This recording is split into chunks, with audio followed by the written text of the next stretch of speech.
Welcome guys, हम फिर आ गए एस नोवेल के पार्ट 4 के साथ, जिसमें हम एस और व्हाइट बियर्ड का फाइनल बैटल देखेंगे। भूल तो नहीं गए कहीं से? हाँ, थोड़ा टाइम लग गया इस पार्ट को लाने में, तो जिसने पिछले 3 पार्ट नहीं देखे उन्हें भी जाके देख लेना।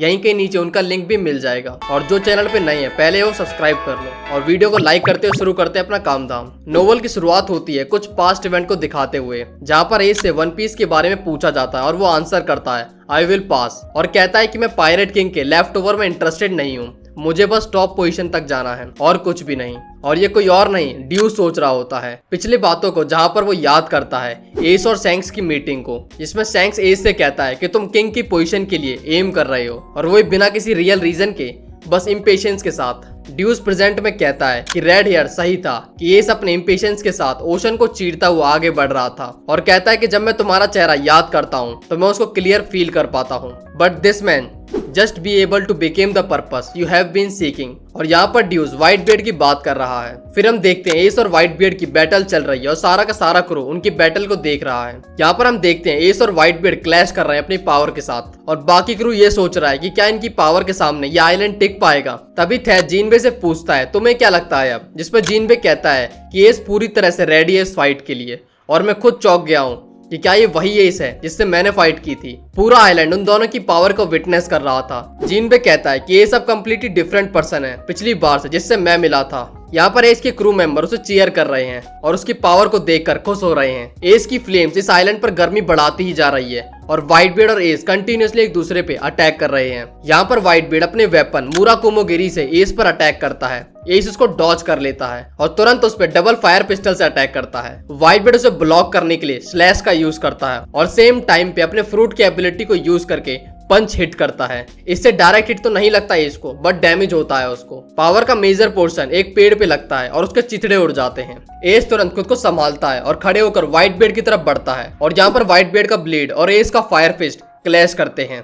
एस अपने फायर फिस्ट को फुल पोटेंशियल पे यूज करता है और सडन फोर्स के कारण व्हाइट बियर्ड का ब्लेड उसके हाथ से छूट जाता है और अलग गिर जाता है। और यहाँ पर एस, थैच और ड्यूस दोनों की बातों को याद कर रहा होता है, जिससे उसकी पावर और बढ़ती है।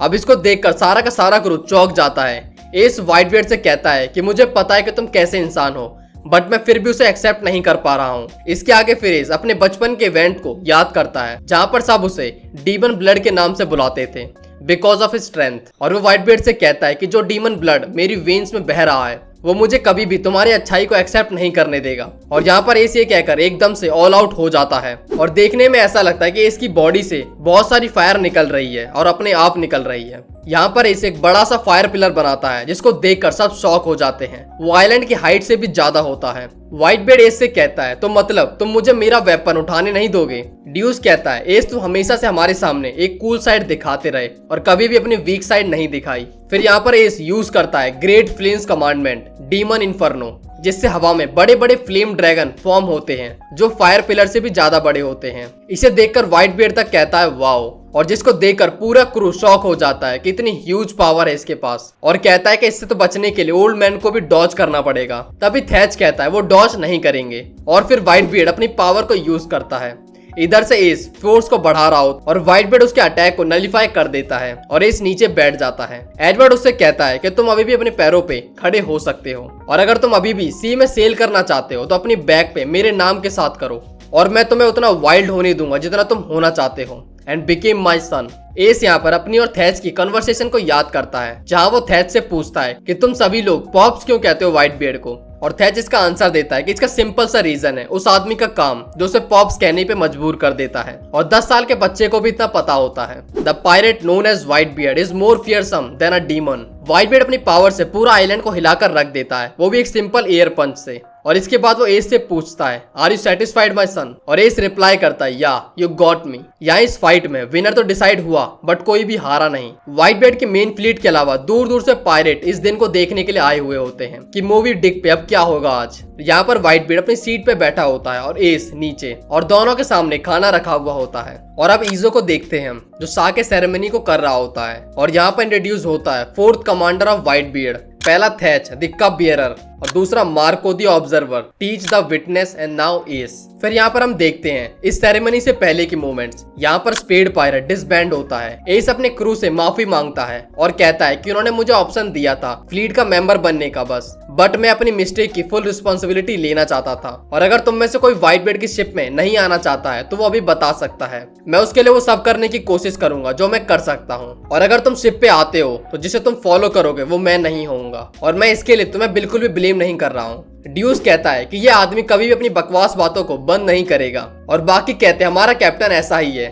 ड्यूस एस को स्पेड पायरेट का फ्लैग देते हुए कहता है कि हम सब तुम्हारे साथ आ रहे हैं। सारा क्रू एस को कहता है कि ड्यूस ने हमें पहले ही सब के बारे में बता दिया था कि क्या होगा आगे। ड्यूस एस से कहता है कि ये हमारा जॉली रॉजर है, थैच ने इसको संभाल के रखा हुआ था। इसके बाद वो एस से कहता है, Ace you are a pirate जो माइटी फ्लेम्स को होल्ड करता है और हम सब उस फ्लेम्स का पार्ट हैं। सो हमारे लिए एक फेवर करो, ये flags the spirit of spade pirate, इसे एक लास्ट टाइम ब्राइटली जला दो अपनी फ्लेम से और हमें कुछ और देर तुम्हारे अंडर रहने का फील होने दो। इसके बाद एस अपने फ्लैग को जला देता है। यहाँ पर स्पेशली मेमोरीज को याद करता है जहाँ पर वो और बाकी सभी लोग फ्लैग को बना रहे होते हैं और वो सब बहुत ही ज्यादा खुश होते हैं। और फिर हम देखते हैं प्रेजेंट में एस और व्हाइट बियर्ड साके शेयर कर रहे हैं। एस कहता है माई नेम इज पोर्टगस डीएस, मैंने इस सी में एक ह्यूज एम्बिशन के साथ सेल किया था, बट मैं कौन से अकम्पलिशमेंट अपनी बैग पे कैरी करता हूँ, कुछ भी नहीं। मैं यहाँ पर एक पर्पस की वजह से आया था, पर इससे पहले कि मुझे कुछ पता चल पाता मैं कुछ और ही ऐसा फील करने लगा था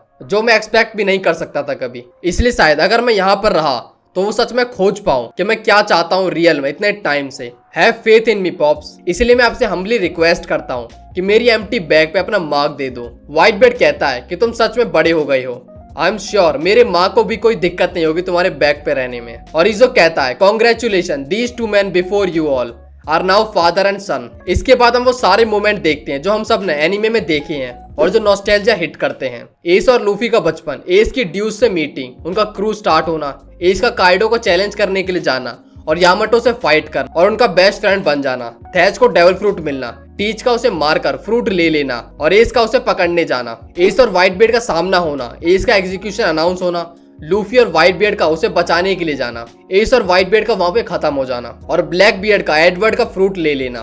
फिर हम देखते हैं ड्यूस दोनों के ग्रेव को देखते हुए वहां पर खड़ा है बाकी क्रू के साथ। फिर इसके बाद ड्यूस एस की उस पैडल शिप को चेक करवाने के लिए ले जाता है और वहां पर एक आदमी ड्यूस से कहता है कि ये एकदम अच्छी हालत में है ये, बट इसे चलाने के लिए एक स्पेशल पैडल है, तो तुम इसे कैसे चलाओगे। ड्यूस उसे फ्लेम डायल दिखाता है जिसको देखकर वो कहता है क्या ये फ्लेम डायल इनफ होगा इसको चलाने के लिए। इस पे ड्यूस कहता है कि ये मोर देन इनफ है, इस ओशन में ऐसी कोई फ्लेम नहीं है जो इसके सामने खड़ी हो सके, क्योंकि इस फ्लेम डायल के अंदर एस की फ्लेम्स थी। इसके बाद ड्यूस उस शिप को लेकर निकल जाता है अकेले ही और उसके पास मॉर्गन द न्यूज बॉय का कॉल आता है और वो ड्यूस से कहता है कि मैं ट्रिपल अमाउंट दूंगा उस स्टोरी के लिए जिसके बारे में हमारी बात हुई थी और मैं इस स्टोरी को फ्रंट पेज पे रखूंगा। There is no doubt it sell like a crazy, और मैं इस पे बैट लगा सकता हूँ कि ये बुक ब्रैकमैन से भी ज्यादा फेमस होने वाली है। ड्यूस कहता है सॉरी मॉर्गन, ये स्टोरी दुनिया की नजरों के लिए नहीं है। फिर वो लूफी और रेवोल्यूशनरी आर्मी की न्यूज रिपोर्टिंग के बारे में बात करते हैं और ये बात करते हुए ड्यूस लूफी को देखते हुए कहता है कि लूफी ही वो है